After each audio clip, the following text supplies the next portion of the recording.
जी बिस्मिल्लाह रहमान रहीम सज्जनों ते मित्रों तुसीं वेखदे पिंड दीयां गल्लां जी। डॉक्टर साहब जनाब की अज हाल कोई ने जी। सियासत ते गल्लां हो जाण बड़ा माहौल गर्म आ। बिल्कुल बिल्कुल अजकल जी सियासत का दौर है ते वक्त दे नाल चलदियां होया जिहड़ा इस ते बहस करना बहुत जरूरी है। जी जी ये सज्जनों ये देखिया कि की आ टीयर गैस ते ओ वाटर कैन ना पानी दे कैन पानी कैमिकल पा के हाँ ते जी जमान पार्क ते हाई कोर्ट ये सिर्फ साडे तुहानू ओला पाउण लई आ, सानू पता ना लगे महंगाई किहनू कहंदे आ।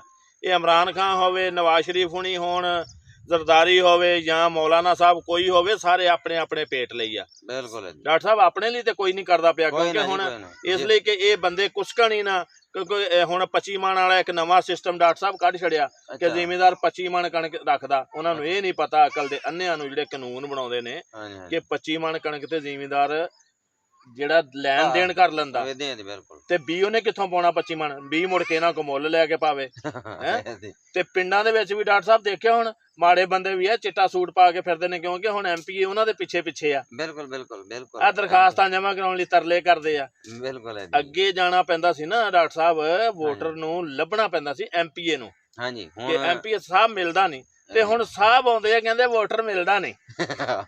ਹੁਣ ਇਹਨਾਂ ਦਾ ਟਾਈਮ ਹੈ ਨਾ। ਹੁਣ ਉਥੋਂ ਗੱਡੀ ਖਿੱਚਦੇ ਆ हाँ जी ਤੇ ਉਹ ਚੌਧਰੀ ਯਾਰ ਆਏ ਉਹ ਯਾਰ ਆ ਜਾਣਾ ਸੀ ਤੇਰੇ ਘਰ ਆਏ ਸੀ ਤੁਹਾਡੀ ਕੁਕੜੀ ਨੇ ਆਂਡਾ ਨਹੀਂ ਦਿੱਤਾ ਯਾਰ ਬੜਾ ਅਫਸੋਸ ਹੋਇਆ।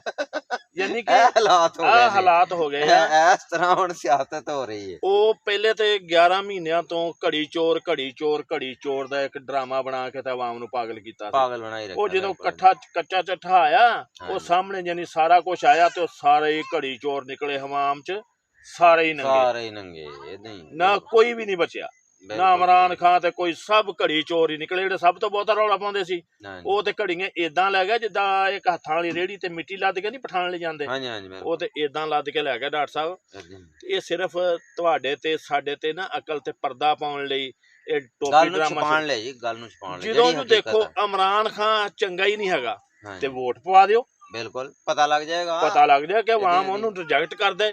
ਬਿਲਕੁਲ ਤੁਹਾਨੂੰ ਕੀ ਇਤਰਾਜ਼ ਅੱਜ ਹੈ। ਤੇ ਇਸਲਾਮੀ ਫੋਬੀਆ ਡੇ ਆਲਮੀ ਦੁਨੀਆ ਤੇ ਮਨਾਇਆ ਜਾ ਰਿਹਾ ਸਹੀ ਹੈ ਆਲਮੀ ਸਤ੍ਹਾ ਤੇ ਹਾਂਜੀ ਹਾਂਜੀ ਤੇ ਸਾਡੇ ਹਜ਼ੂਰੇ ਪਾਕ ਸੱਲੱਲਾਹੁ ਅਲੈਹਿ ਵਸੱਲਮ ਦੇ ਵਾਲੇ ਦੀਨ ਨੂੰ ਤਹਫਜ਼ ਦੇਣ ਵਾਸਤੇ ਉਹਨਾਂ ਦੀ ਸ਼ਾਨ ਚ ਗੁਸਤਾਖੀ ਕਰਨ ਵਾਲਿਆਂ ਦੇ ਖਿਲਾਫ ਆਵਾਜ਼ ਉਠਾਈ ਅੱਜ ਦੇ ਦਿਨ ਬੜੀ ਇਮਰਾਨ ਚੰਗੀ ਖਾਨ ਨੇ ਡਾਈ ਸੱਚਾ ਮੁਸਲਮਾਨ ਆ। ਲੇਕਿਨ ਅਸੀਂ ਵੋਟ ਦੇ ਹੱਕ ਚ ਨਹੀਂ ਕਹਿੰਦੇ ਵੋਟ ਜ਼ਮੀਰ ਦਾ ਬਿਲਕੁਲ ਵੋਟ ਜਿਹਨੂੰ ਦਿਲ ਕਰਦਾ ਦਿਓ। ਬਿਲਕੁਲ ਸਾਰੀਆਂ ਪਾਰਟੀਆਂ ਇੱਕੋ ਜਿਹੀਆਂ ਲੇਕਿਨ ਸਾਰੀਆਂ ਪਾਰਟੀਆਂ ਰਲ ਕੇ ਸਾਡਾ ਦਬੜਦੂਸ ਨਾ ਕਰੋ ਬਿਲकुल ਡਾਕਟਰ ਸਾਹਿਬ ਸਾਨੂੰ ਤੇ ਤਬਾਹੀ ਨਾ ਕਰਨ। ਬਿਲਕੁਲ ਜੀ ਮੁਲਕ ਦਾ ਸਭ ਤੋਂ ਪਹਿਲੇ ਮੁਲਕ ਅਗਰ ਮਹਿਫੂਜ਼ ਹੱਥਾਂ ਦੇ ਵਿੱਚ ਆ ਤੇ ਮੁਲਕ ਤਰੱਕੀ ਕਰਦਾ। ਜੇ ਅਗਰ ਜਿਸ ਤਰ੍ਹਾਂ ਦੇ ਹੁਣ ਹਾਲਾਤ ਪੈਦਾ ਕੀਤੇ ਆ ਸਿਆਸਤ ਨੇ ਤੇ ਇਹਦੇ ਨਾਲ ਮੁਲਕ ਦਾ ਫਾਇਦਾ ਘੱਟ ਨੁਕਸਾਨ ਬੇਤਹਾਸ਼ਾ ਹੋ ਹੁਣ ਰਿਹਾ। ਤੇ ਡਾਕਟਰ ਆਵਾਮ ਸਾਹਿਬ ਮਰ ਰਹੀ ਹੈ ਆਵਾਮ ਭੁੱਖੀ ਮਰ ਡਾਕਟਰ ਰਹੀ ਹੈ ਸਾਹਿਬ ਹੁਣ ਮਹਿੰਗਾਈ ਤੇ ਨੇ ਜੇ ਕੋਈ ਮਾੜਾ ਬੰਦਾ ਕੱਪੜੇ ਲੈ ਲੈਂਦਾ ਤੇ ਜੁੱਤੀ ਨਹੀਂ ਲੈ ਸਕਦਾ ਬਿਲਕੁਲ ਤੇ ਜੁੱਤੀ ਲੈ ਲਈ ਤੇ ਫਿਰ ਕੱਪੜੇ ਰਹਿ ਗਿਆ ਜੁੱਤੀ ਤੇ ਉਹ ਨੂਰਜਹਾਂ ਵਾਲਾ ਗਾਣਾ ਸਹੀ ਸੀ ਨਾ ਉਹਨੇ ਵੀ ਵਿਚਾਰੀ ਕੋ ਪੈਸੇ ਨਹੀਂ ਸੀ ਹੁੰਦੇ ਹੁਣ ਸਮਝ ਆਈ ਕਿ ਜੁੱਤੀ ਕਸੂਰੀ ਪੈਰੀ ਨਾ ਪੂਰੀ ਨੰਗੇ ਪੈਰੀ ਸਾਨੂੰ ਤੁਰਨਾ ਪਿਆ। ਵਾਹ ਵਾਹ ਇਹ ਗੱਲਾਂ ਅਸਲ 'ਚ ਹੁਣ ਪਤਾ ਲੱਗਦਾ ਕਿ ਉਦੋਂ ਵੀ ਗੁਰਬਤ ਸੀ। ਕਦੀ ਪੁਰਾਣੀਆਂ ਫਿਲਮਾਂ ਕੱਢ ਕੇ ਵੇਖੋ ਨਾ ਅੱਜ ਤੋਂ 40 ਸਾਲ ਪਹਿਲੇ ਹਾਂਜੀ ਉਹ ਇੱਕ ਫਿਲਮ ਆ ਉਹਦੇ ਵਿੱਚ ਵੀ ਉਹ ਦੇਖਿਆ ਤੁਸੀਂ ਉਹ ਕਹਿੰਦਾ 3 ਪੈਸੇ ਕਿਲੋ ਸਬਜ਼ੀ ਹੋ ਗਈ ਤੇ ਉਹ ਕਹਿੰਦਾ ਓਏ ਹੋਏ ਹੋਏ ਬੜੀ ਮਹਿੰਗਾਈ ਆ ਬੜੀ ਕੌਮ ਨੇ ਲੱਕ ਤੋੜ ਛੜਿਆ। ਏਦਾਂ ਹੀ ਹੈ। ਇਹ ਆਪ ਤੇ ਅਜੈਸ਼ੀਆਂ ਕਰਦੇ ਨੇ ਹੁਕਮਰਾਨ। ਦੇਖੋ ਇੱਕ ਭੋਰਾ ਮਜ਼ੇ ਦੀ ਗੱਲ ਹੈ ਕਿ ਇੱਕ ਭੋਰਾ ਵੀ ਵਜ਼ੀਰਾਂ ਨੇ ਆਪਣੇ ਦੀ ਤੰਗੀ ਵਾਸਤੇ ਕੋਈ ਇਕਦਾਮ ਨਹੀਂ ਕੀਤਾ ਸਿਰਫ ਆਵਾਮ ਨੂੰ ਰੋਲਿਆ ਏਦਾਂ ਹੀ ਨਹੀਂ।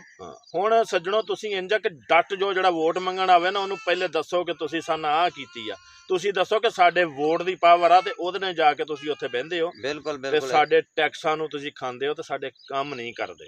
ਨਾਲੇ ਇਹਦੇ ਨਾਲ ਚੌਧਰੀ ਸਾਹਿਬ ਇਹ ਹੋਏਗਾ ਕਿ ਸਿਆਸਤਦਾਨਾਂ ਨੂੰ ਲੀਡਰਾਂ ਨੂੰ ਇਹ ਵੀ ਪਤਾ ਲੱਗੇਗਾ ਕਿ ਸਾਡੀ ਕੌਮ ਹੁਣ ਜਾਗ ਗਈ ਸਾਨੂੰ ਹੁਣ ਅਵੇਅਰਨੈਸ ਜਿਹੜੀ ਆ ਮੁਕੰਮਲ ਹੈ। ਹੁਣ ਤੇ ਸੋਸ਼ਲ ਮੀਡੀਆ ਦਾ ਡਾਕਟਰ ਸਾਹਿਬ ਦੌਰ ਆ। ਹਾਂਜੀ ਬਿਲਕੁਲ ਸੱਜਣੋ ਤੇ ਮਿੱਤਰੋ ਤੁਸੀਂ ਦੇਖਦੇ ਪਏ ਹੋ ਡਾਕਟਰ ਇਫਤਖਾਰ ਅਫੀਸ਼ੀਅਲ ਇਹਨੂੰ ਸਬਸਕ੍ਰਾਈਬ ਵੀ ਕਰਨਾ ਤੇ ਲਾਈਕ ਵੀ ਕਰਨਾ ਤੇ ਡਾਕਟਰ ਸਾਹਿਬ ਇਹ ਜਿਹੜੀ ਸਿਆਸਤ ਆ ਨਾ ਹਾਂਜੀ ਇਹ ਤੇ ਹੁਣ ਪਿੰਡਾਂ ਦੇ ਵਿੱਚ ਮੈਂ ਕਹਿੰਦਾ ਝੁੱਗੀਆਂ 'ਚ ਜਾ ਵੜੀ ਆ। ਏਦਾਂ ਹੀ ਆ ਰੇੜੀਆਂ ਤੇ ਫਿਰਦੇ ਨਾ ਉਹਨਾਂ ਕੋਲ ਵੀ ਤੁਸੀਂ ਪੁੱਛ ਲਓ ਉਹਨਾਂ ਨੂੰ ਵੀ ਪਤਾ ਬਿਲਕੁਲ ਏਦਾਂ ਹੀ ਜੀ ਉਹ ਹਰ ਬੰਦਾ ਸਿਆਸਤ ਕਰ ਰਿਹਾ ਹੈ ਸਿਆਸਤ ਕਰ ਰਿਹਾ ਹਰ ਮਾੜੇ ਤੋਂ ਮਾੜਾ ਤਕੜੇ ਦਾ ਤਾਂ ਕੰਮ ਹੀ ਇਹ ਹੀ ਆ ਨਾ ਤੇ ਤੇ ਮਾੜੇ ਤੋਂ ਮਾੜਾ ਵੀ ਦੇਖੋ ਸਿਆਸਤ ਸਾਰੇ ਗੰਦਾ ਕਿਹਨੂੰ ਕਰਦੇ ਆ ਸਾਡੀ ਪਾਕ ਆਰਮੀ ਨੂੰ ਉਹ ਯਾਰ ਬਿਲਕੁਲ। ਉਹਦੀਆਂ ਕੁਰਬਾਨੀਆਂ ਨਾਲ ਤੇ ਅਸੀਂ ਇੱਥੇ ਫਿਰਦੇ ਹਾਂ ਰੋਜ਼ ਸ਼ਹਾਦਤਾਂ ਹੁੰਦੀਆਂ ਪਈਆਂ ਨੇ ਏਦਾਂ ਹੀ ਉਹਨਾਂ ਹੈ ਤੇ ਜੀ। ਪਰਦਾ ਪਾਈ ਜਾਂਦੇ ਨੇ ਹਾਂਜੀ ਉਹ ਰਾਤ ਨੂੰ ਡਿਊਟੀਆਂ ਕਰਦੇ ਤੇ ਅਸੀਂ ਸਕੂਨ ਨਾਲ ਸੌਂਦੇ ਆ ਬਿਲਕੁਲ ਸੋਹਣੇ ਏਦਾਂ ਮੁਲਕ ਨੂੰ ਸਾਡੀ ਨੂੰ ਫੌਜ ਨੇ ਤਾਂ ਬਚਾਇਆ ਹੋਇਆ। ਹੀ ਹੈ ਜੀ ਕੋਈ ਸ਼ੱਕ ਨਹੀਂ ਬਿਲਕੁਲ। ਤੇ ਨੈਕਸਟ ਵੀਡੀਓ ਤਾਈਂ ਦੁਬਾਰਾ ਹਾਜ਼ਰ ਹੋਵਾਂਗੇ, ਉਦੋਂ ਤਾਈਂ ਅੱਲਾ ਹਾਫਿਜ਼।